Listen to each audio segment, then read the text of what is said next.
Hello everyone, welcome to Tej civils in association with Shunya IAS.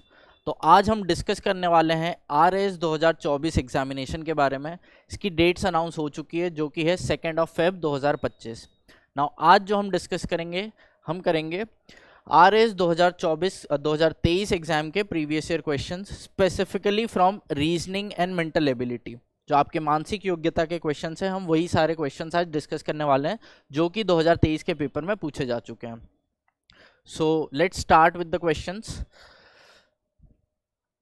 अब यहाँ पर क्वेश्चन किसी ऑर्डर में नहीं है, मैंने सारे क्वेश्चंस जो आपके एग्जाम पेपर था वहीं से डायरेक्ट उठाकर यहाँ लिखे हैं। ये सारे क्वेश्चंस आप डायरेक्ट क्वेश्चन नंबर चेक कर सकते हैं, ये सारे क्वेश्चंस डायरेक्ट वहीं से उठाए हैं।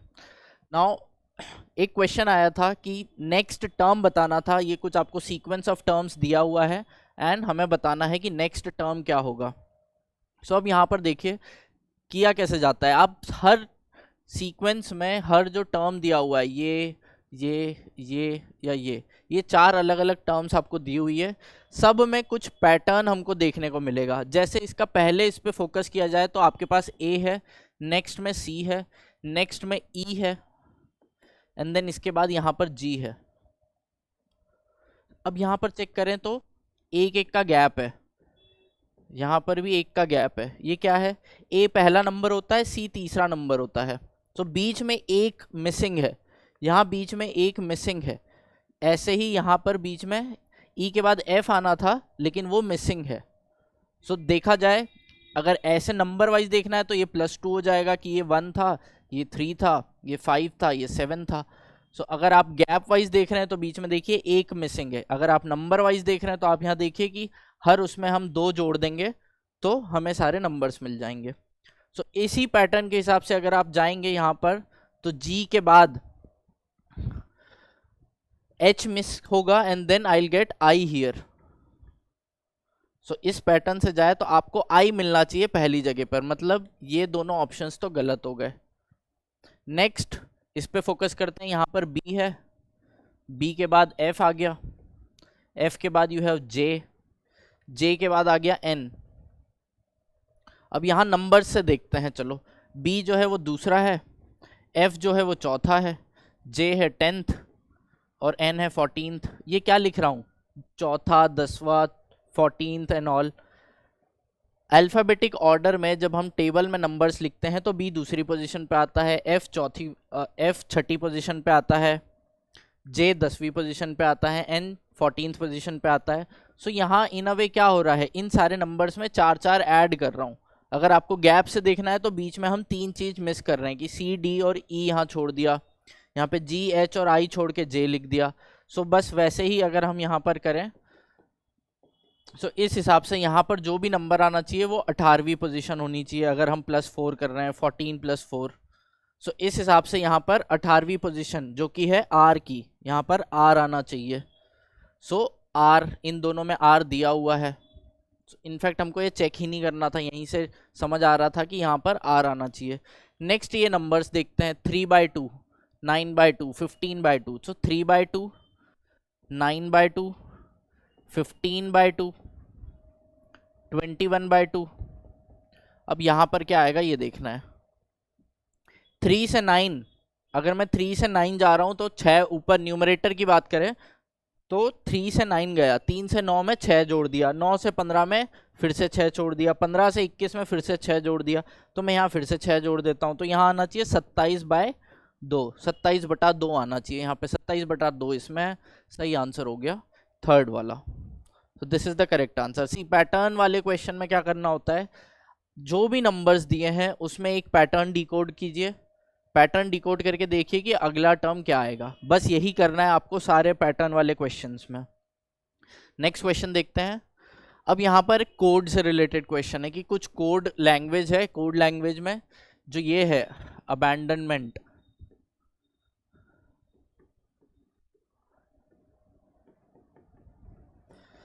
इसको जो लिखा हुआ है वो इस तरह से लिखा है, DONBAO।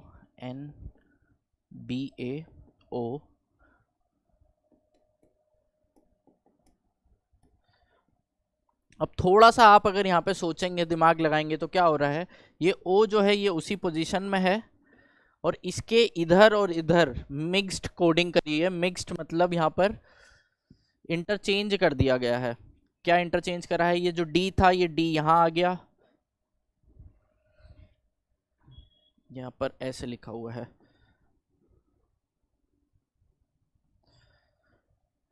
NO। सो अगर आप यहाँ पर मिक्स्ड कोडिंग देखें तो ये पहला जो था, जो लास्ट था वो पहले पे आ गया, फिर ये एंड देन ये। सेम पैटर्न आप यहाँ भी चेक कर सकते हैं। T जो लास्ट में था वो यहाँ आ गया, N यहाँ, E यहाँ, M यहाँ, N यहाँ।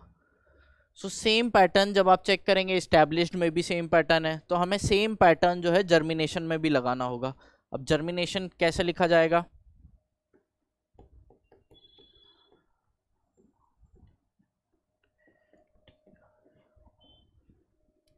ये सेम चीज़ है। अब इसे मुझे सेम पैटर्न में करना है, तो बीच का वर्ड है N, सो N सेम रहेगा, N उसी पोजीशन में रहेगा, बाकी सब रिवर्स हो जाएंगे। सो GERMI, N वहीं रहेगा, ATION। तो आपका आंसर ये हो जाएगा। चेक कीजिए कौन सा है। So option 4 will be the correct answer here. कुछ नहीं करना है, बीच एक पैटर्न दिया हुआ है, एक कोडेड लैंग्वेज दी है, उसमें हमें एक पैटर्न ढूंढना है कि ये क्या था, कैसे किया गया है। सेम चीज़ हमें जो क्वेश्चन पूछा गया है उसमें अप्लाई करनी है। हमने देखा कि ये जो बीच वाला वर्ड है वो सेम वही है, इधर के वर्ड रिवर्स कर दिए, इधर के वर्ड रिवर्स कर दिए, बस सेम चीज़ इसमें अप्लाई करना है। जर्मिनेशन में भी बीच का वही रहेगा, इधर के वर्ड रिवर्स करके लिख दिए, इधर के वर्ड रिवर्स करके लिख दिए। चलो नेक्स्ट क्वेश्चन पे चलते हैं। अ फैमिली हैज़ 8 मेंबर्स। तो अब ये एक ब्लड रिलेशंस का क्वेश्चन है। यहाँ पर आपको अलग अलग रिश्ते दिए हुए हैं एंड उनकी बात करी जा रही है कि हमें फाइनली ए और एफ के बीच में क्या रिलेशन है ये बताना है। अब इस तरह के क्वेश्चंस कैसे किए जाते हैं? एक फैमिली ट्री बना के किए जाते हैं। फैमिली ट्री बनाने के कुछ बेसिक फंडे होते हैं कि हस्बैंड वाइफ को आप ऐसे, मेल को ऐसे रिप्रेजेंट करते हैं, फीमेल को ऐसे। ये मेरा तरीका है, आप भी अपने तरीके से कर सकते हैं। फीमेल के लिए एक सर्कल बनाया जाता है, अगर हस्बैंड वाइफ है तो डबल एरो बनाया जाता है, अगर पेरेंट एंड चाइल्ड रिलेशन है या माँ बाप और बच्चे वाला रिलेशन है तो इस तरह से बनाया जाता है, अगर ये सन है, बेटा है, अगर बेटी है तो इस तरह से, भाई बहन का रिलेशन इस तरह से बनाया जाता है, एक हॉरिजॉन्टल लाइन। सो ये फैमिली ट्री बनाने का, जो हमारे रिश्ते का पूरा एक चार्ट बनता है, उसको बनाने का एक तरीका है। सो सेम चीज़ हम यहाँ पहले बनाएंगे इस पर्टिकुलर क्वेश्चन के लिए एंड देन वील सी कि ए और एफ में क्या रिलेशन है। चलो, a family has 8 members, E is the mother of F and G. So E is the mother of F and G. E mother है, मदर दैट मीन्स फीमेल है, ऐसे बनाया जाएगा। एफ एंड जी की मदर है, तो एफ और जी भाई बहन या भाई भाई या बहन बहन हुए। सो दे आर सिबलिंग्स, एक जनरेशन में होंगे, हॉरिजॉन्टल लाइन से रिप्रेजेंट कर दिया। ठीक है। A is the son in law of E. So A son in law है, सन इन लॉ मतलब कि दामाद है, यहाँ दिया हुआ है ए ई का जवाई, ए ई का जवाई है। So A is the son in law. अब मुझे पता ही नहीं है कि ए की शादी इससे हुई है या इससे हुई है, आगे देखते हैं, इस लाइन को हम बाद में देखेंगे। A is the son in law of E. Next is C is the daughter of G. तो जी की जो बेटी है वो है C, C is the daughter of G. ठीक है। D is the maternal grandfather of C, maternal grandfather. So ये हो सकता है डी की मम्मी रही, एंड मैटरनल ग्रैंडफादर मतलब कि मम्मी के पापा। D has 1 son and 1 daughter. तो डी का एक बेटा है, एक बेटी है, ये बेटी थी, इसको बेटा बना दिया फिर, क्योंकि एक बेटा है एक बेटी है। H is the sister in law of G. G की सिस्टर इन लॉ है H, H is the sister in law of G. H G की भाभी है, जी की भाभी is H. B is the niece of F. तो B क्या है? नीस मतलब कि भांजी है, किसकी? एफ की। एफ की भांजी है मतलब कि एफ की बहन की सिस्टर है। सो क्या था? H is the sister in law of G, B is the niece. So B niece है मतलब फीमेल है, भांजी है। How is F related to A, अभी ए मैंने बनाया नहीं था, ए कहाँ था, A is the son in law of E, मतलब कि जवाई है, सन इन लॉ ऑफ ई, तो ए की शादी जी से हुई होगी। अब रिलेशन जो पूछा है वो पूछा है एफ और ए के बीच में, एफ और ए ये आपस में क्या हुए, ये जीजा साला वाला रिलेशन है, that is brother in law. So A और एफ आपस में हुए brother in law. So blood relations के इस तरह के सवाल आपको ऐसे ही फैमिली ट्री बना के करना होंगे। चलो let's move to the next question. अब ये क्वेश्चन है, इस पर्टिकुलर क्वेश्चन का जो आंसर है ये गलत दिया था, यहाँ पर वो ऑप्शन ही नहीं है जो इसका आंसर होना चाहिए, बट फिर भी इस तरह के क्वेश्चंस कैसे किए जाते हैं एक बार सॉल्व करके देखते हैं। डायरेक्शन से रिलेटेड क्वेश्चन है ये। 5 girls are standing in a ground, तो 5 लड़कियां खड़ी है एक मैदान में, कुछ कुछ दूरी पे खड़ी है। रेखा और बीना एक दूसरे से 18 मीटर दूर है। सो ठीक है, यहाँ रेखा है कहीं, यहाँ बीना है, 18 मीटर दूर है कहीं। अभी हमने ऐसे ही बना दिया कि रेखा यहाँ है, बीना यहाँ है। वीना रेखा और बीना के बीच में कहीं खड़ी है, तो इन दोनों के बीच में कहीं पर वीना खड़ी है। पिंकी रेखा से 5 मीटर उत्तर दिशा में खड़ी है, तो रेखा से 5 मीटर उत्तर दिशा, this is north. I hope आप नॉर्थ ईस्ट वेस्ट साउथ सब समझते हैं। सो यहाँ पर कौन खड़ा है, यहाँ पर है पिंकी, पी लिख दिया है। Now Rekha is 12 metre west of Veena, Rekha जो है वो वीना से 12 मीटर वेस्ट में है। सो इन दोनों के बीच में कहीं थी वीना। सो वीना को लेट से यहाँ है, अगर वीना से रेखा की दूरी है 12 मीटर, इस पूरी ये 5 मीटर दिया था और इस पूरी दूरी का जो हमें डेटा दिया था वो था 18 मीटर दूर। सो ये टोटल 18 है, ये 12 है, तो ये बचा हुआ भाग हो गया 6 मीटर। ठीक है, ये हो गया। Yamini is standing 8 metre south of Bina, so Bina से यामिनी जो है बीना से 8 मीटर दक्षिण दिशा की ओर खड़ी है, तो ये यहाँ पर 8 meter you have Yamini, Y लिख दिया यामिनी के लिए। अब हमें बताना है पिंकी और यामिनी की न्यूनतम दूरी क्या है। पिंकी और यामिनी के बीच में जो डिस्टेंस है, मिनिमम डिस्टेंस क्या है। अब पहली चीज़, मिनिमम डिस्टेंस ये नहीं होता है कि यहाँ से इधर गए और इधर गए, इन सबको जोड़ दिया और आ गया। मिनिमम डिस्टेंस होता है, ये पिंकी है ये यामिनी है, इन दोनों के बीच में जो स्ट्रेट लाइन डिस्टेंस है वो क्या है। So if this is Pinky this is Yamini, straight line distance कैसे निकाला जाएगा, आपको वर्टिकल डिस्टेंस निकालना पड़ेगा, आपको हॉरिजॉन्टल डिस्टेंस निकालना पड़ेगा, एंड आपको पाइथागोरस थ्योरम निकालनी है। तो वर्टिकल डिस्टेंस कितना है, 5 ये है और 8 ये है, मतलब ये पूरा हो गया 5 + 8 जो कि है 13। हॉरिजॉन्टल कितना है, 12 + 6 दैट इज 18।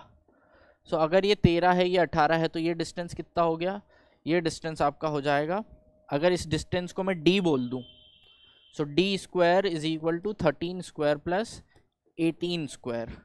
बस यहाँ से आपको d की वैल्यू निकालनी है। ये Pythagoras theorem class 9 10th 8th 9 10th में हम पढ़ते हैं। तो यहाँ से d की जो वैल्यू आएगी वो आएगी 13² + 18², ये आती है d की वैल्यू।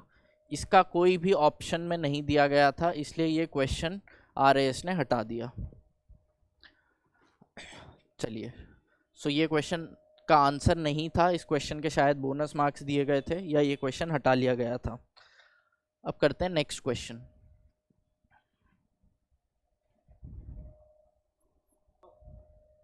तो अब जो नेक्स्ट क्वेश्चन दिया है, ये क्वेश्चन है एक रैंकिंग ऑर्डरिंग सीक्वेंसिंग से रिलेटेड। बेसिकली सीक्वेंसिंग करनी है, यहाँ कुछ लोग बैठे हुए हैं, 7 लोग बैठे हैं, एंड इनका कुछ हमें ऑर्डर निकालना है, किस ऑर्डर में बैठे हुए हैं, कुछ कुछ हमें निर्देश दिए हुए हैं यहाँ पर।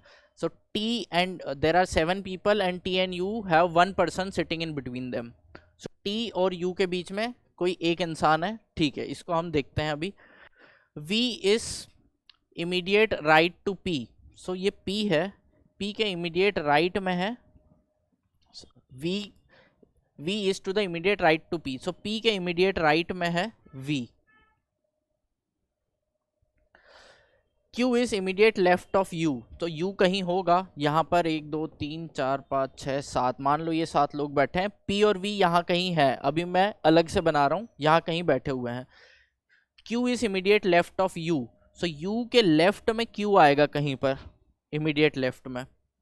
There is 1 person between S and P, सो P ये था, P के और S के बीच में कोई एक बैठा हुआ है, सो या तो S यहाँ कहीं आएगा या फिर S यहाँ कहीं आएगा।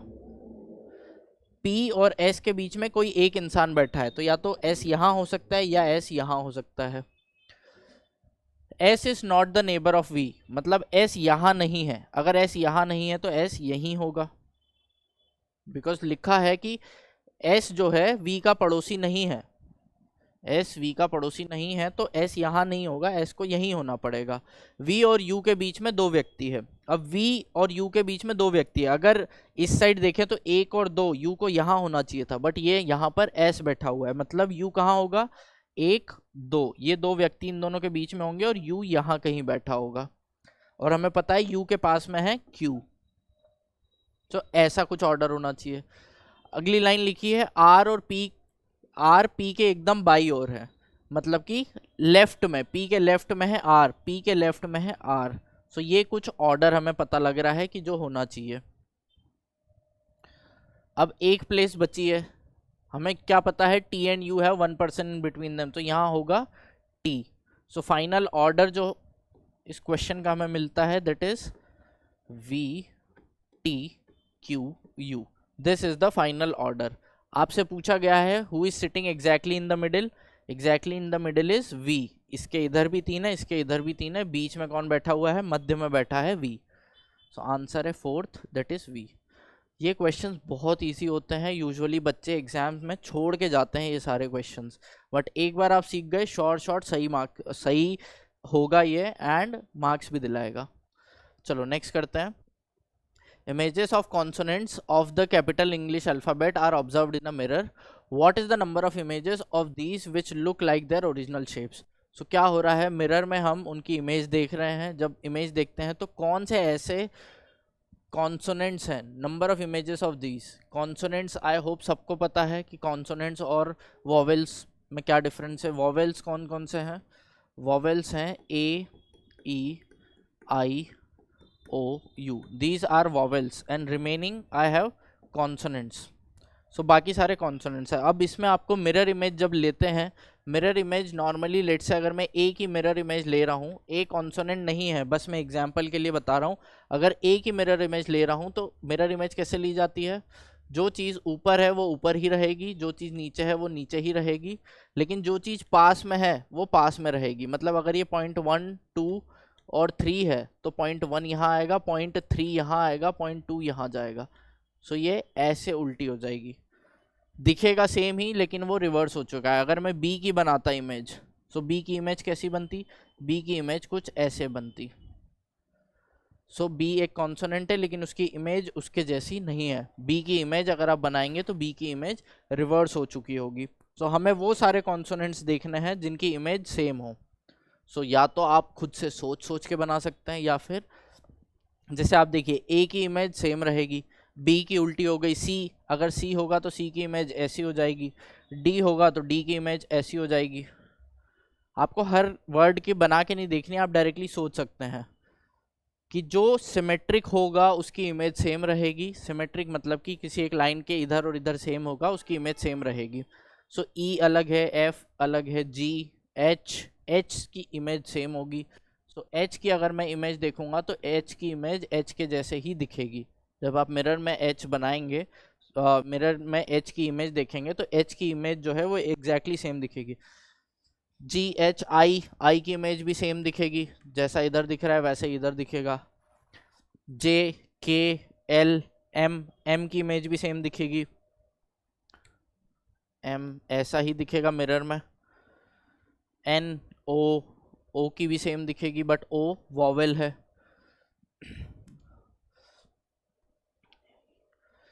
अच्छा आई भी वॉवेल था, आई में गलती कर दी, आई नहीं होगा यहाँ पर। AEIOU, हमें केवल कॉन्सोनेंट्स देखने हैं। सो HIJKLM,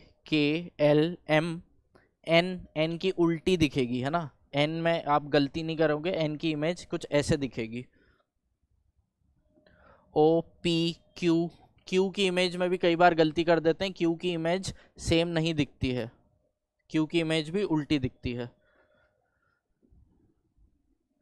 RST, अब T जो है T की इमेज सेम दिखेगी। U, अब U भी एक वॉवेल हो गया तो U को काउंट नहीं करेंगे। V W, X, Y, इन सब की इमेज इन्हीं के जैसे दिखेगी। Z की अलग दिखेगी। तो टोटल हो गए 1 2 3 4 5 6 7, टोटल 7 ऐसे कॉन्सोनेंट्स है जिनकी इमेज उन्हीं के जैसे दिखेगी। So these are all the 7 consonants here. चलो नेक्स्ट करते हैं। A solid cube has been formed with 64 smaller cubes. अब क्या हो रहा है कि 64 स्मॉलर क्यूब्स बनाए गए हैं एंड इन्हीं को जोड़ के एक सॉलिड बड़ा क्यूब बना दिया गया है। तो अब यहाँ से पहली चीज़ जो आपको क्लिक करनी चाहिए, बिकॉज 64 स्मॉलर क्यूब्स हैं, उनको अरेंज करा है, क्यूब बनाया, तो 64 जो होता है वो 4 का क्यूब है, मतलब हर लाइन में 4 क्यूब्स होंगे।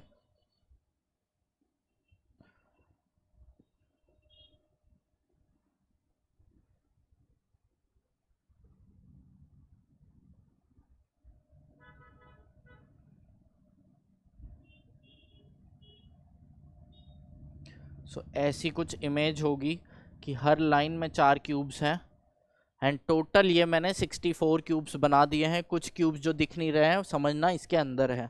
सो ये जो टोटल है यहाँ पर 4 क्यूब्स हैं। ए, इसको मैं ए से रिप्रेजेंट करूँगा, ए की वैल्यू 4 है, मतलब ये 4 क्यूब्स हैं।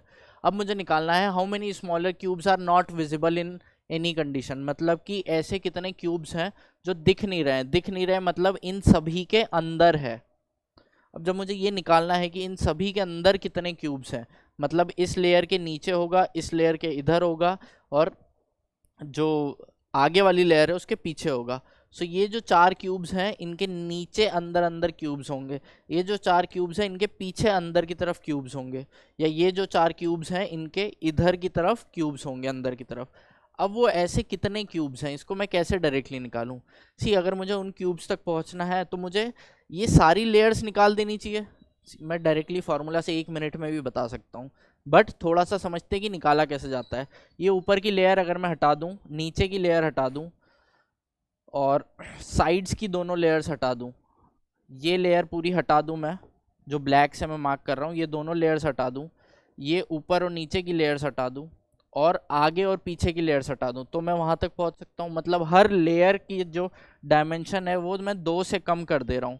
इसकी डायमेंशन बच गई a-2, इसकी डायमेंशन बच गई a-2।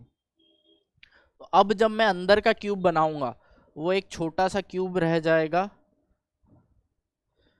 जिसकी डायमेंशन जो है वो केवल a-2 की रह जाएगी। अगर मैं ये सारे साइड्स हटा दूं जो बाहर बाहर की साइड्स हैं, तो ये जो डायमेंशन बच गई, ये डायमेंशन बच गई a-2। सो जो a की वैल्यू थी यहाँ पर मेरी 4 थी, अब a-2 की वैल्यू मेरी हो गई 2। सो जब a-2 2 है, इसका मतलब नंबर ऑफ क्यूब्स यहाँ पे मेरे है a-2 क्यूब, दैट इज 2 का क्यूब। 2 का क्यूब होता है 8, तो यहाँ मेरे 8 क्यूब्स होंगे। जिसने कभी ये पढ़ा होगा वो डायरेक्टली देख के भी बता सकता था। आपको फार्मूला से करना हो फार्मूला से भी जा सकते हो, आपको एक एक लेयर्स हटा के इमेजिन करके करना हो आप वैसे भी कर सकते हो कि ये जो है 2 क्यूब्स बचेंगे एक साइड में, 2 बचेंगे, मतलब टोटल 8 क्यूब्स होंगे यहाँ पर। चलो नेक्स्ट क्वेश्चन देखा जाए। अब यहाँ पर ये रेशियो प्रोपोर्शन का क्वेश्चन है, मैथ्स का क्वेश्चन आ गया है। 3 students ABC of a school receive cash prize in the ratio. So इस रेशियो में उन्हें कैश प्राइज मिला है in a competition, then school principal gives 4,000 to each student. अब हर स्टूडेंट को उन्होंने 4,000 रुपये दे दिए। As a result now the cash prize of ABC are in the ratio this, how much did B get in the competition. तो ये मिला, इस रेशियो में मिला था उनको पहले, अब 4,000 रुपये प्रिंसिपल ने दे दिए। जब 4,000 रुपये दे दिए तो रेशियो चेंज होके 5:6:7 हो गया। कैसे कर दें ऐसे क्वेश्चंस? लेट से ये जो रेशियो दिया हुआ है इसकी जगह मैं बोल दूं कि A को 3x मिला था, B को 4x प्राइस मिला और C को 5x प्राइस मिला। अगर ये पहले प्राइस मिला तो इनका रेशियो 3:4:5 था। अब प्रिंसिपल ने इन्हें दे दिए 4,000 रुपये और। सो A के पास टोटल हो गए 3x प्लस 4,000, B के पास टोटल हो गए 4x प्लस 4,000, और C के पास टोटल हो गए 5x plus 4,000। So in total ये पैसा है ए बी और सी के पास, लेकिन जब ये पैसा दिया तब इनका रेशियो हो गया 5:6:7। अगर मैं इसको दूसरे वेरिएबल से बोलूँ तो मैंने बोल दिया कि 5y 6y और 7y इसका प्राइस हो गया, इनके पास पैसा हो गया। सो इसी को मैं बोल दूं कि ये 5y बन गया, ये 6y बन गया, ये 7y बन गया। तो आपको कुछ नहीं करना है, आपके पास 3 इक्वेशन है, 2 ही वेरिएबल है, आप यहाँ डायरेक्टली कर सकते हैं। 3x + 4000 is equal to 5y, 4x + 4000 is equal to 6y। आप दूसरी इक्वेशन में से, ये दूसरी इक्वेशन है, इसमें से पहली इक्वेशन को अगर आप घटा देंगे तो यहाँ बचेगा 6y - 5y, मतलब कि y। यहाँ बचेगा 4000 में 4000 कट जाएगा, यहाँ बचेगा 4x - 3x, मतलब कि x। यहाँ से आपको डायरेक्टली मिल गया x और y बराबर है। बस किसी भी इक्वेशन में अब x और y बराबर पुट कर दीजिए, मतलब 3x + 4000 is equal to 5y था, y की जगह x रख दिया क्योंकि x और y बराबर है। अब यहाँ से आप देखेंगे तो 4000 इज इक्वल टू 3x इधर जाएगा तो 5x - 3x जो कि है 2x। सो 2x का वैल्यू अगर 4000 है तो x का वैल्यू हो गया 2000। x का वैल्यू 2000 है तो हमें निकालना है कि b को कितना मिला। b को मिला था 4x। सो अगर x का वैल्यू 2000 है तो 4x का वैल्यू होगा 4 × 2000, दैट इज 8000 रुपये। सो b को मिलेगा, ये b को जो प्राइस मनी मिलेगा वो मिलेगा 8000 रुपये। क्वेश्चन दिखने में बड़े होते हैं, क्वेश्चन लगता है कि मुश्किल है, बट इतने मुश्किल क्वेश्चंस नहीं आते। आप एग्जाम में करोगे हो जाएंगे ये सवाल इजीली। थोड़ी हम प्रैक्टिस करेंगे, अभी क्वेश्चंस की भी प्रैक्टिस करेंगे, बट ये क्वेश्चंस उतने मुश्किल नहीं है जितना देख के डर लगता है इनको। चलो नेक्स्ट क्वेश्चन देखते हैं। A student multiplied a number by 3/5 instead of 5/3। तो किसी विद्यार्थी ने किसी संख्या को 5/3 से मल्टीप्लाई कर दिया बजाय कि 3/5 से। इस गणना में प्रतिशत त्रुटि क्या है, मतलब परसेंटेज एरर क्या है यहाँ पर। सो अगर नंबर x होता, लेट से नंबर इज x, उसको मल्टीप्लाई कर दिया है, a student multiplied a number by 3/5, तो रॉन्ग कितना है, रॉन्ग होना चाहिए था 3/5, इतना उसने कर दिया है इंस्टेड ऑफ 5/3। एक्चुअल क्या होना चाहिए था, जो सही होना चाहिए था वो 5/3x होना चाहिए था। सो ये सही नंबर होता, उसको मल्टीप्लाई कर दिया 3/5 से, मतलब ये गलत उसने निकाल लिया, उसको करना चाहिए था 5/3 से। तो अब हमें निकालना है कि परसेंटेज एरर क्या है। परसेंटेज एरर कैसे निकालूंगा कि ये एक्चुअल में से, इसको पहले तो एरर देखना पड़ेगा। सो एक्चुअल इतना होता लेकिन इतना ही है, डिवाइड बाय एक्चुअल कितना होता, एक्चुअल इतना होना था, इनटू 100। बस आपको इसकी वैल्यू निकालनी है कि ये कितना परसेंट है। अब आप यहाँ से देखेंगे x तो अपने आप कट गया, ये हो गया आपका 25 - 9/15 और ये आपका हो गया 5/3। या आपको डायरेक्टली भी आप करना चाहे तो आप ऐसे डायरेक्टली भी इसको कर सकते हैं। 5/3x 5/3 ये तो 1 बच गया, 3x/5 इंटू 3/5x, ये x तो कैंसिल, इसके मल्टीप्लाई में था 100, ये बच गया 9/25। 9/25 को यहाँ अगर मैं लिखूँ तो 1 - 9/25 इंटू 100, तो ये हो गया 25 - 9/25 into 100 which is 16/25 into 100। 25 into 4 100 होता है, 16 4 ज़ा 64%। सो टोटल जो परसेंटेज एरर है वो आपका आएगा 64% एरर। नेक्स्ट देखते हैं। नेक्स्ट है एक वेन डायग्राम, वेन आरेख से रिलेटेड सवाल है। अब इस तरह के सवाल भी बच्चे काफ़ी कंफ्यूज रहते हैं कैसे किए जाएंगे। सबसे पहले वेन डायग्राम बनाना देखते हैं। अब यहाँ पर 3 अलग अलग ग्रुप्स दिए हैं, टोटल दिया है, टोटल नंबर ऑफ बॉयज़ जो दिए हैं वो आपके 400 बॉयज़ हैं। And each boy plays at least one of the games, cricket, hockey या फुटबॉल। सो क्रिकेट, हॉकी और फुटबॉल 3 गेम्स की बात हो रही है यहाँ पर कि बच्चे ये 3 गेम्स खेल रहे हैं। एंड क्रिकेट कितने हैं टोटल 185। तो लेट्स से ये सर्कल क्रिकेट की बात कर रहा है, ये 185 है। हॉकी जो है वो 165 है, तो ये सर्कल हॉकी की बात कर रहा है, 165 है। एंड 160 प्ले फुटबॉल, सो ये फुटबॉल की बात हो रही है, 160 लोग फुटबॉल खेल रहे हैं। 40 boys play only cricket and football, only cricket and football. Only cricket and football क्या हो गया, ये वाला जो एरिया है, समझिए, ओनली क्रिकेट एंड फुटबॉल, ये तीन चीज़ है। अगर ये क्रिकेट है, ये फुटबॉल है, ये हॉकी है, तो ये जो एरिया होगा ये तीनों के लिए है, क्रिकेट फुटबॉल हॉकी के लिए। ओनली क्रिकेट एंड फुटबॉल केवल यही है कि यहाँ पर केवल क्रिकेट और फुटबॉल है। सो ये हमें दिया है 40। अगला दिया है हमें 20 boys play only hockey and cricket, ये 20 है। And 10 boys play hockey and football, तो 10 बच्चे ऐसे हैं जो हॉकी और फुटबॉल खेल रहे हैं। हमें निकालना है how many boys play all the 3 games. तीनों गेम कौन खेल रहा है, तीनों गेम लेट्स से ये है, इसको मैंने x मान लिया। अब हमें निकालना है कि टोटल जो है कितने लोग ये तीनों गेम्स खेल रहे हैं। अब कैसे करेंगे, सी ये पूरा सर्कल है, इसकी जो वैल्यू है, अगर इसको मैं a बोल दूं, इसको b बोल दूं, इसको c बोल दूं, ये a, ये पूरा 185 जो है वो a plus x plus 20 plus 40 ये होगा। सो 185 का जो वैल्यू है वो इन सब के बराबर है। मैं जो कह रहा हूँ it is 185 should be equal to a plus 20 plus x plus 40। इस सर्कल की बात हो रही है, इस सर्कल के अंदर जो जो चीज़ें हैं वो a के बराबर होनी चाहिए। मतलब यहाँ से अगर मैं देखूँ तो a की जो वैल्यू होनी चाहिए वो 185 माइनस इन सबको इधर ले आओ, तो ये हो गया 60, 185 में से गया तो a की जो वैल्यू हो गई वो हो गई 125 माइनस एक्स, ये a की वैल्यू है। ऐसे ही b की वैल्यू क्या हो जाएगी, b की वैल्यू आप देखेंगे तो ये टोटल 165 था, इस 165 में से अगर मैं ये तीनों घटा दूं, मतलब कि 20 प्लस एक्स प्लस 10, अगर ये तीनों घटा दिया जाए तो ये b की वैल्यू हो जाएगी।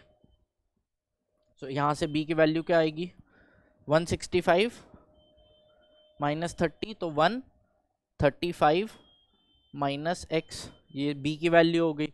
ऐसे ही c की वैल्यू क्या हो जाएगी, c की वैल्यू आप देखेंगे तो ये पूरा 160 है, 160 और ये 40 और 10 है, तो c की वैल्यू हो गई 160 माइनस 40 प्लस एक्स प्लस 10, ये आपकी c की वैल्यू हो गई। देखा जाए तो c हो गया आपका 50 कम हो गया, मतलब 110 minus x, this is what is c। अब कैसे करें, a b c निकाल लिया, चलो नेक्स्ट इज आपको ये दिया है टोटल क्या है, टोटल है 400।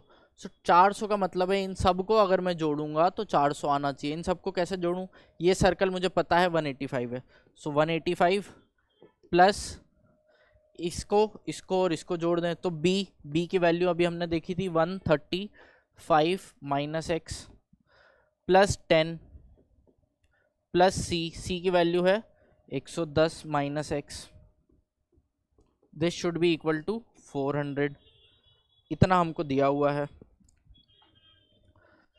अब यहाँ से देखिए क्या क्या वैल्यूज आ रही है, 185 प्लस 10 195 प्लस 110, तो मैं यहाँ कर देता हूँ 185 प्लस 135 प्लस 10 प्लस 110, ये सारा है, तो दिस इज 0,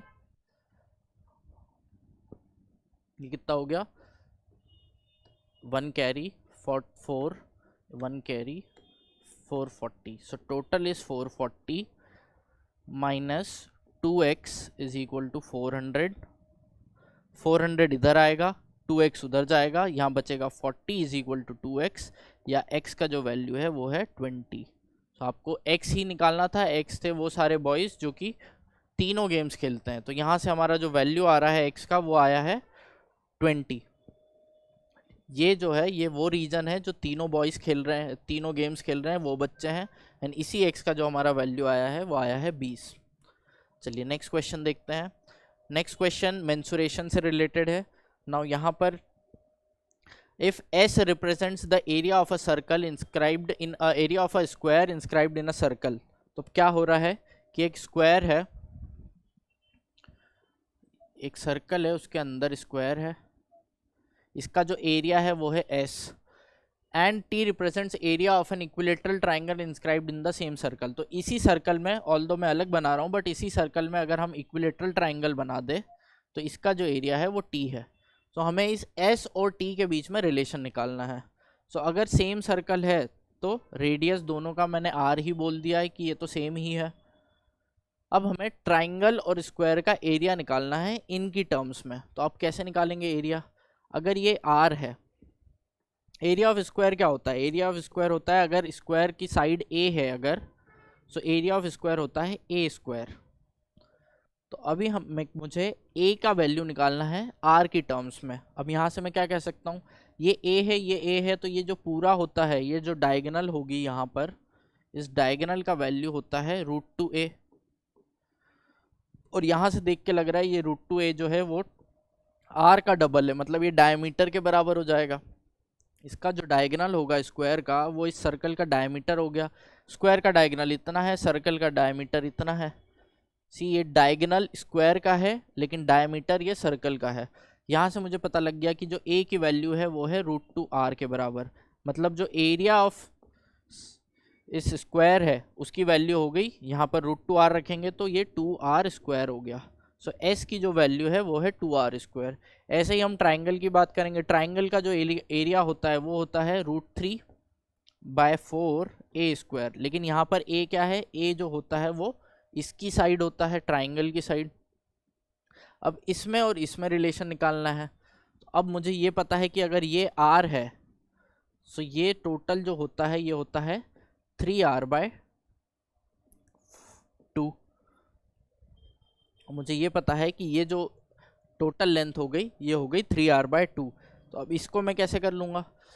अगर ये a है, सो ये लेंथ क्या हो जाएगी a की टर्म्स में? ये लेंथ हो जाती है √3/2a and this is equal to 3r/2।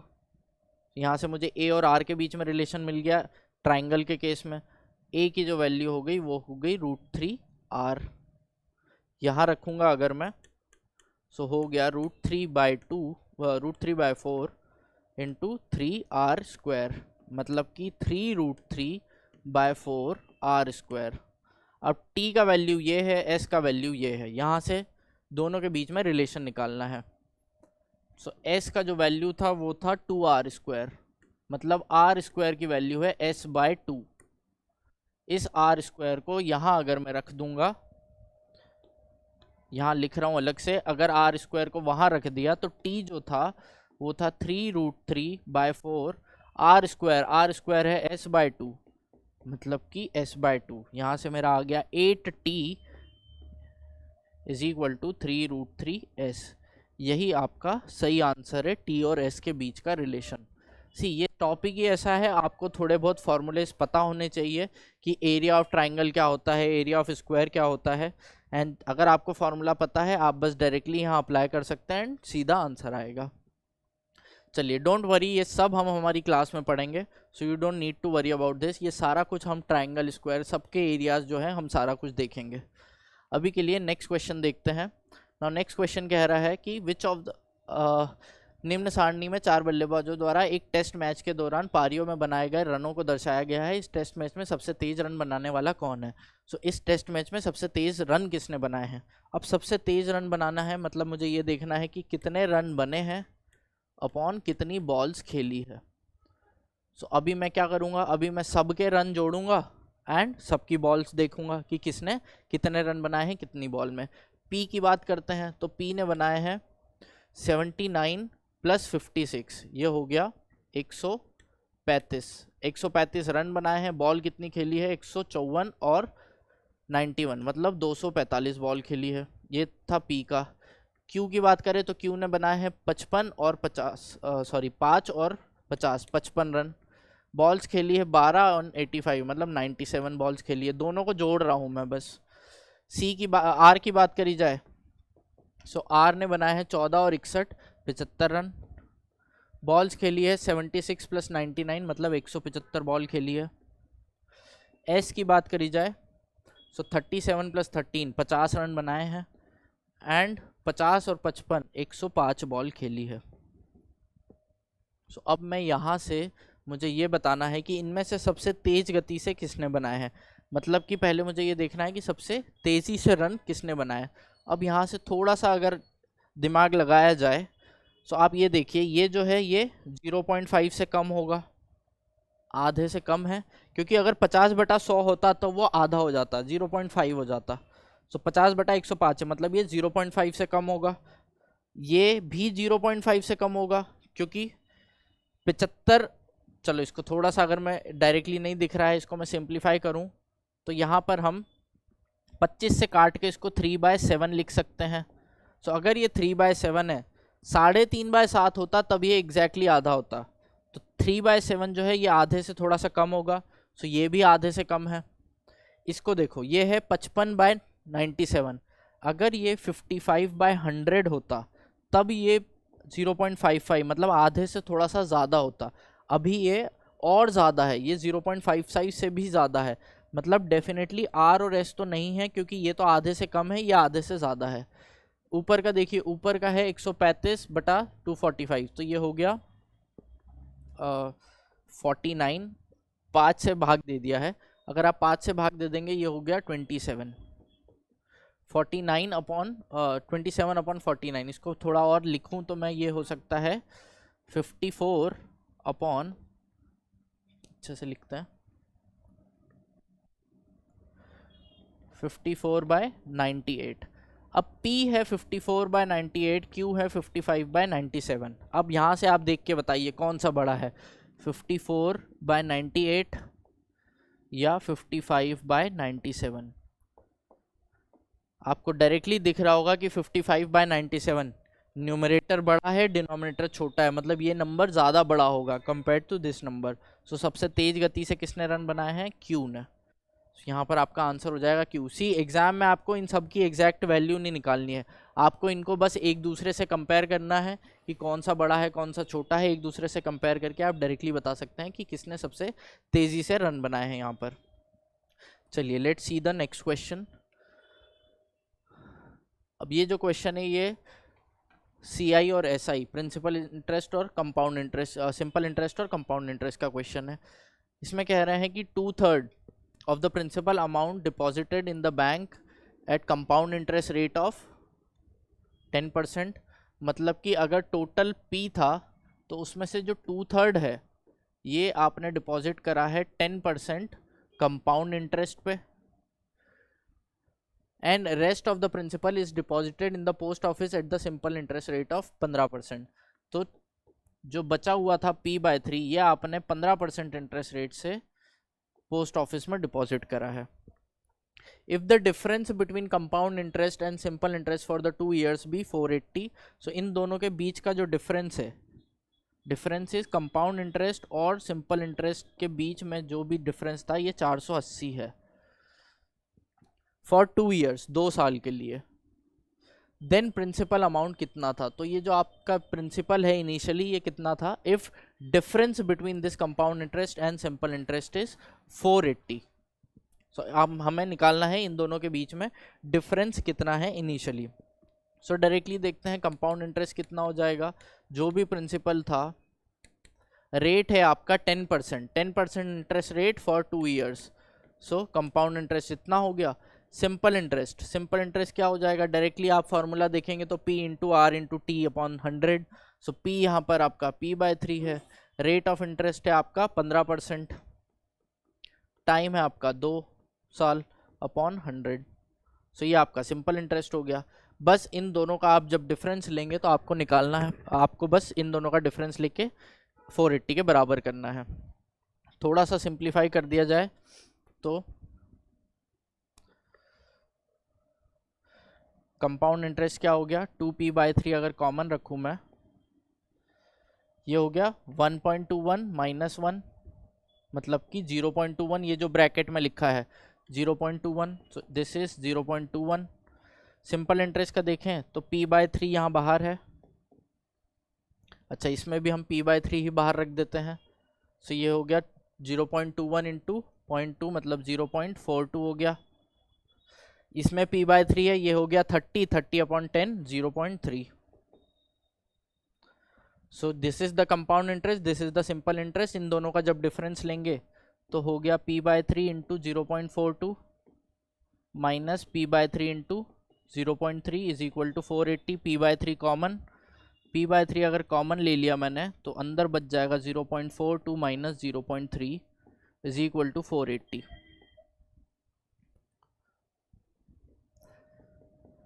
So p/3 into 0.42 minus 0.3 ये हो गया 0.12, इसकी वैल्यू है 480 के बराबर। अब आप यहाँ से देख सकते हैं ये गया, दिस इज 100, 3 4 12, 4 48 हो गया 120। तो p की यहाँ से वैल्यू आ गई आपकी 120 into 100, that is 12,000। So 12,000 is the value of principal amount जो कि पहले होना चाहिए था। ठीक है, मूलधन की वैल्यू आपकी 12,000 है यहाँ पर। Let's see the next question. अगला क्वेश्चन है find the probability that the product of 4 numbers is divisible by 5 और 10। मतलब कि हमें प्रोबेबिलिटी निकालनी है।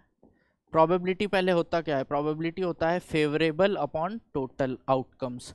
फेवरेबल वो जो कि हमारे फेवर में है, टोटल मतलब कि जितने भी टोटल पॉसिबल आउटकम्स हो सकते हैं वो सारा। अब यहाँ पर हमें निकालनी है probability that product of 4 number is divisible by 5 और 10। 5 या 10 से डिविजिबल होने चाहिए। अगर कोई भी नंबर 5 या 10 से डिविजिबल है तो उसके एंड में या तो 0 आए या फिर 5 आए, ये आना चाहिए। अगर कोई भी नंबर 5 या 10 से डिविजिबल है, अगर है तो उसके एंड में या तो 0 आना चाहिए या 10 आना 0 आना चाहिए या 5 आना चाहिए। सो प्रोबेबिलिटी क्या है कि एंड में 0 या 5 आ जाए। पहले निकालते हैं कि हमें चाहिए ही नहीं 0 और 5।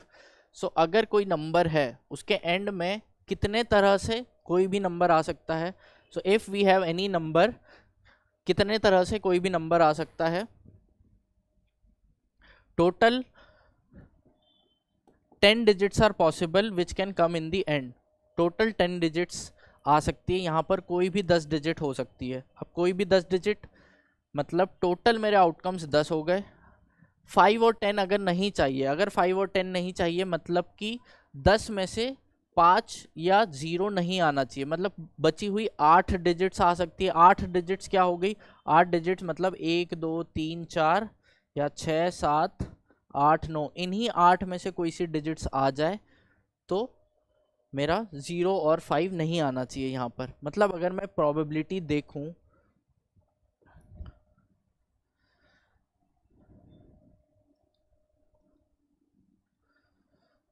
तो हर नंबर में हमें निकालनी है probability that it is divisible by 5 और 10। मैं निकाल रहा हूं कि इट इज नॉट डिविजिबल। अगर मैं यहां देखूं कि probability that it is divisible is equal to 1 minus probability that not divisible. Not divisible निकालना आसान है। नॉट डिविजिबल की प्रोबेबिलिटी ये हो गई कि आखिरी में 0 और 5 नहीं आए। आखिरी में 0 और 5 नहीं आए मतलब कि सारे नंबर्स का जो आखिरी है उसमें इन्हीं 8 डिजिट्स में से कुछ आए। टोटल जो है टोटल 10 डिजिट्स में से कुछ आ सकता है। टोटल कोई भी एक बड़ा सा नंबर है, उसकी जो आखिरी डिजिट है, इस डिजिट में क्या आना चाहिए क्या नहीं आना चाहिए, इसी पे डिपेंड करेगा कि वो डिविजिबल है या नहीं। कोई भी 10 डिजिट्स आ सकती है 0 से लेके 9 तक। तो टोटल तो हमारी 10 डिजिट्स हो सकती है हर चारों नंबर में, लेकिन हमें क्या चाहिए कि वो नहीं डिविजिबल हो। नहीं डिविजिबल हो मतलब 5 या 0 नहीं आना चाहिए, मतलब बची हुई 8 में से कोई सी भी एक डिजिट्स आ सकती है। 4 बार क्यों मल्टीप्लाई कराए, क्योंकि 4 ऐसे नंबर्स हैं। तो 4 ऐसे नंबर से हर नंबर में 8/10 प्रोबेबिलिटी है, तो हर नंबर की प्रोबेबिलिटी मल्टीप्लाई हो गई। सो टोटल यहाँ पर कितना बच गया, 4/5 4/5 4/5 4/5, कितनी बार, 4 बार। सो बेसिकली ये हो गया 256/625। लेकिन ये था probability that it is not divisible. अगर कोई यहीं तक करके अटक गया होगा तो उसने ऑप्शन नंबर 4 मार के गलत आंसर कर दिया होगा। हमें निकालनी है probability that it is divisible, मतलब this minus this, 1 minus this which is 3, कितना हो गया 369/625। 369/625, this is your right answer. Next देखते हैं, m men and n women are to be seated in a row so that no two women sit together. If m greater than n, then number of ways in which they can be seated is. See, ये permutation and combination का question है। कैसे किया जाए, पहले मैंने सारे m आदमी बिठा दिए। It is given that m greater than n। अगर मैंने m आदमी बिठा दिए, इमेजिन कर लेना यहाँ पर m आदमी बैठे हैं, उनको बिठाने का कितना तरीका होगा, उनको बिठाने का m फैक्टोरियल तरीका होगा। ये जो लिखा है ये फैक्टोरियल ही लिखा है, मैं इस तरह से लिखता हूँ फैक्टोरियल को। सो उनको बिठाने का m फैक्टोरियल, चलो इस ऐसे लिख लिया जाए, m फैक्टोरियल को उनको बिठाने का m फैक्टोरियल वेज है। अब m फैक्टोरियल से जब मैंने आदमी बिठा दिए तो औरतों को अलग अलग बिठाना है। लिखा है no two women sit together. If no two women are sitting together, मतलब मैं औरतों को कहाँ बिठा सकता हूँ, इन्हीं गैप्स में बिठा सकता हूँ। यहाँ कितनी गैप्स हैं, अगर यहाँ 5 आदमी बैठे हैं तो 6 गैप्स बन रही है। अगर यहाँ 3 आदमी बैठे होते तो 4 गैप्स बनती। मतलब जितने आदमी बैठे हैं उनसे एक ज़्यादा गैप बन रही है। मतलब यहाँ पर अगर m आदमी बैठे हैं तो m+1 गैप बनेगी, लेकिन मुझे बिठाना केवल n औरतों को है। सो m+1 गैप में से मुझे n ही गैप्स चाहिए।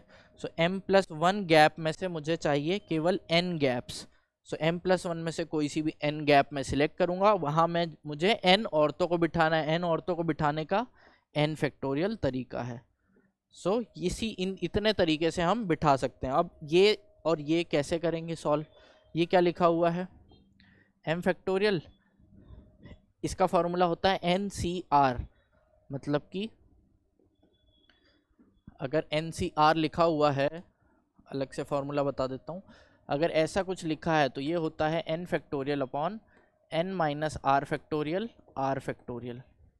सो सेम चीज़ यहाँ लगाएं, ये m+1 factorial upon m+1 minus n factorial n factorial into n factorial. ये n फैक्टोरियल से ये n फैक्टोरियल कैंसिल, ये जो आपका बचा हुआ है ये यही लिखा है m factorial into m+1 factorial upon m minus n+1 factorial.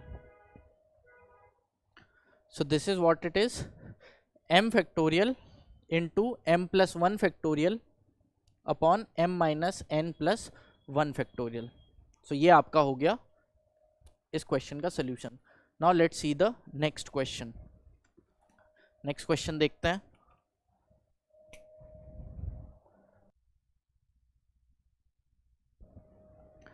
तो ये नेक्स्ट क्वेश्चंस हैं argument, statement and argument related questions.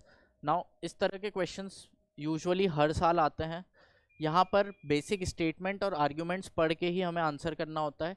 It says that statement is should all diesel engines be replaced by electric engines in trains. क्या सारे diesel engines को replace कर देना चाहिए in electric engines in trains. Argument 1 says yes diesel engine causes a lot of pollution. इसमें basic sense, it makes basic sense that yes it causes lot of pollution so it should be replaced.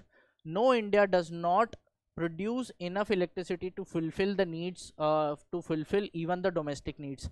Now this doesn't make any sense। मतलब अगर हमारे पास electricity नहीं है तो हमें ये नहीं करना चाहिए। this doesn't make any sense because ये पोल्यूशन कम करते हैं, इसलिए हमें करना चाहिए रिप्लेस। इसलिए हमारा जो आर्ग्यूमेंट 1 है वो स्ट्रॉन्ग है, हमें ये करना पड़ेगा। नेक्स्ट देखते हैं नेक्स्ट क्वेश्चन। अगेन यहाँ पर कुछ स्टेटमेंट दिए हैं एंड अजम्पशंस दिए हैं, तो हमें ये बताना है कि इस स्टेटमेंट में कितने अजम्पशंस इम्प्लिसिट है, मतलब इसी के अंतर्निहित है।